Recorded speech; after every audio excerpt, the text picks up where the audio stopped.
కాకినాడ జిల్లా తునిలో బాలికపై అత్యాచారం కేసులో నిందితుడు నారాయణరావు చెరువులో దూకి మృతి చెందాడు.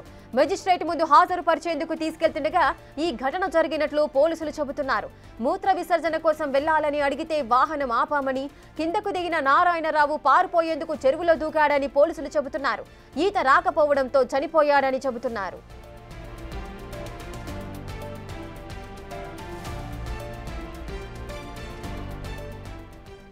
ఇసుక కాకినాడ జిల్లా తునిలో బాలికపై అత్యాచారం కేసులో నిందితుడు నారాయణరావు చెరువులో దూకి మృతి చెందాడు. మెజిస్ట్రేట్ ముందు హాజరుపరిచేందుకు తీసుకెళ్తుండగా ఈ ఘటన జరిగినట్లుగా పోలీసులు చెబుతున్నారు. మూత్ర విసర్జన కోసం వెళ్లాలని పోలీసులను వాహనం ఆపమని నారాయణరావు అడిగారు. ఆ నేపథ్యంలోనే పోలీసులు వాహనాన్ని ఆపినప్పుడు కిందికి దిగిన నారాయణరావు పారిపోయేందుకు పక్కన ఉన్న చెరువులోకి దూకాడంటూ కూడా పోలీసులు చెబుతున్నారు. కానీ నారాయణరావుకు ఈత రాకపోవడంతో ఆయన చనిపోయాడని పోలీసులు అంటున్నారు.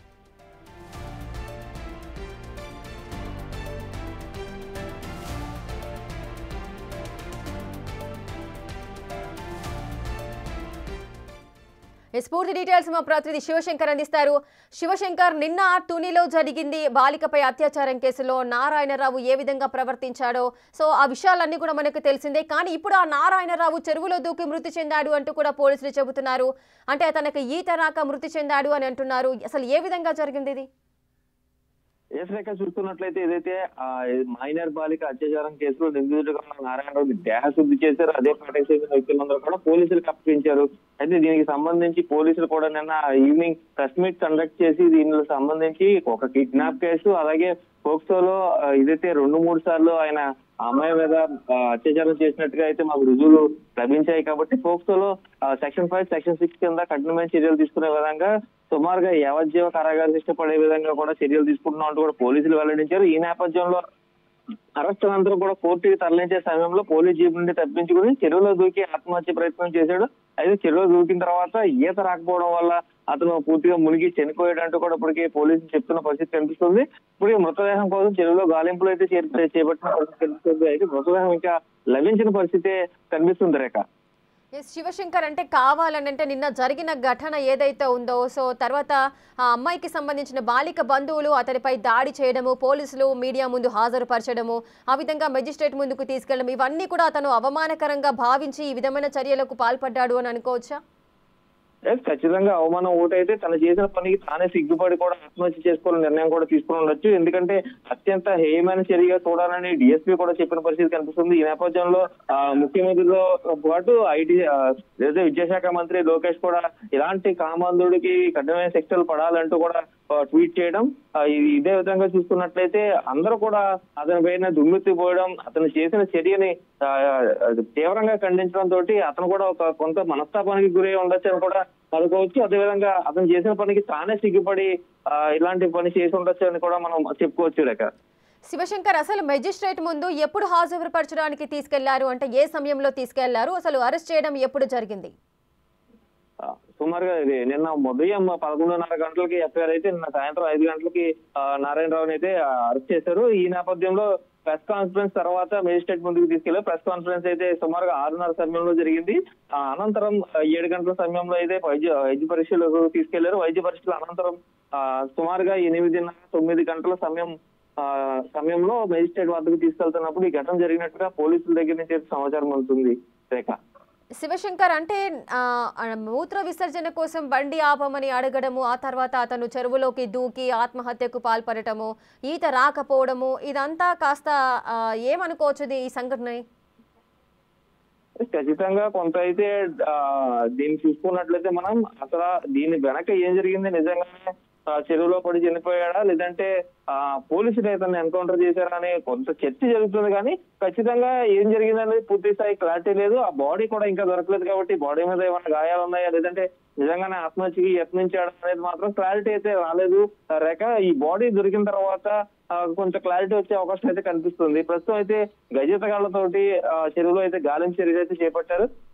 దీని బాడీ బయటకు వచ్చిన తర్వాత మాత్రం పూర్తి క్లారిటీ వచ్చే అవకాశం అయితే కనిపిస్తుంది. ఎందుకంటే మెడికల్ కూడా జరిగింది కాబట్టి మెడికల్ అయిన తర్వాత కోర్టుకి తరలిస్తారు. మెడికల్ పరీక్షలన్నీ వైద్య పరీక్షలు అయిన తర్వాత తరలించే సమయంలోనే ఇదంతా జరిగింది కాబట్టి ఏం జరిగిందన్న దాని మీద పూర్తి స్థాయి క్లారిటీ అయితే ప్రస్తుతం లేదు రేఖ.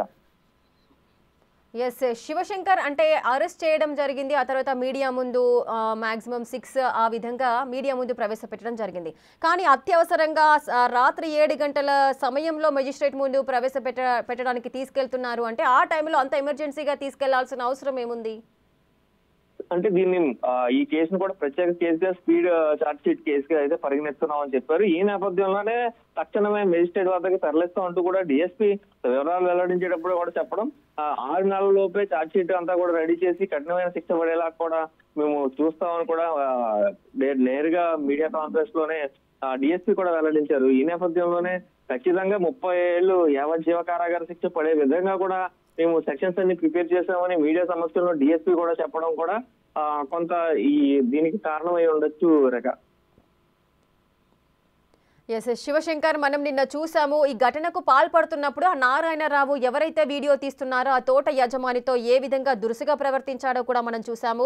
నేను టీడీపీ మున్సిపల్ కౌన్సిలర్ని అంటూ కూడా మాట్లాడడం అయితే జరిగింది. సో దీనికి సంబంధించి అంటే ఒక పార్టీ పేరు చెప్పి ఆయన అలాంటి ప్రవర్తనకు పాల్పడ్డాడు కాబట్టి మరి ఆ టీడీపీకి సంబంధించి ఆ రాజకీయ పార్టీకి సంబంధించి ఎవరైనా స్పందించారా? లేదు రేఖ, నిన్నటి నుంచి కూడా ఖచ్చితంగా అతను టీడీపీలో ఎటువంటి పనులు చేయట్లేదు, టీడీపీకి సంబంధించిన కౌన్సిలర్ కూడా కాదంటూ కూడా టీడీపీ కూడా ఒక ప్రకటన అయితే విడుదల చేసింది. అతనికి పార్టీకి ఎటువంటి సంబంధం లేదని తుని నియోజకవర్గ టీడీపీ నుంచి కూడా ఒక ప్రకటన కూడా విడుదలైంది. ఈ నేపథ్యంలో అతనికి ప్రస్తుతం ఎటువంటి పదవులు లేవు పార్టీలో, అతను పార్టీలో ఏ పదవుల్లోనూ లేడు, అతను కౌన్సిలర్ కూడా కాదన్న విషయం నిన్ననే కూడా తేడతెల్లం చేశారు. అలాగే ఇంకా డిఎస్పీ కూడా దీన్ని పార్టీలకు ఆపాదించద్దు, ఇలాంటి ఏమైనా ఘటన జరిగినప్పుడు ఖచ్చితంగా అది అతను చేసిన పనిని మాత్రమే చూడాలి తప్ప పార్టీలకు ఆపాదించే పని ఎవరు కూడా చేయొద్దంటూ కూడా పోలీసులు కూడా వెంట నుంచి చెప్పుకోవాల్సిన పరిస్థితి కనిపిస్తుంది రేఖ. శివశంకర్, నిన్న ఈ ఘటన జరిగిన తర్వాత బాలికను మళ్ళీ గురుకుల పాఠశాలలో తను డ్రాప్ చేయడం జరిగింది. తర్వాత ఈ ఇష్యూ అంతా జరిగింది. పోలీసులు స్టేట్మెంట్ తీసుకునేటప్పుడు ఆ అమ్మాయి తరపు నుంచి అంటే అమ్మాయి ఏ విధమైన స్టేట్మెంట్ ఏదైనా ఇచ్చిందా? నారాయణరావు గురించి ఏ విధమైన విషయాలు వెల్లడించింది? స్టేట్మెంట్ తీసుకునేది ఖచ్చితంగా ఉమెన్ పోలీస్ తో పాటు ఎవరైతే దీనికి సంబంధించి పోక్సోకి సంబంధించి సపరేట్ సెక్షన్స్ ఉంటాయి కాబట్టి ఒక ఉమెన్ ఎవరైతే పత్తిబాడికి సంబంధించిన లేడీ ఎస్ఐ దీనికి సంబంధించి స్టేట్మెంట్ తీసుకున్నారు. పోక్సో కేసులో ఆ స్టేట్మెంట్లు కానీ లేదంటే ఎఫ్ఐఆర్లు కానీ బయటికి బహిర్గతం చేయరు కాబట్టి ఆ సమాచారాన్ని పూర్తిగా సీక్రెట్ గానే ఉంచారు రేఖ.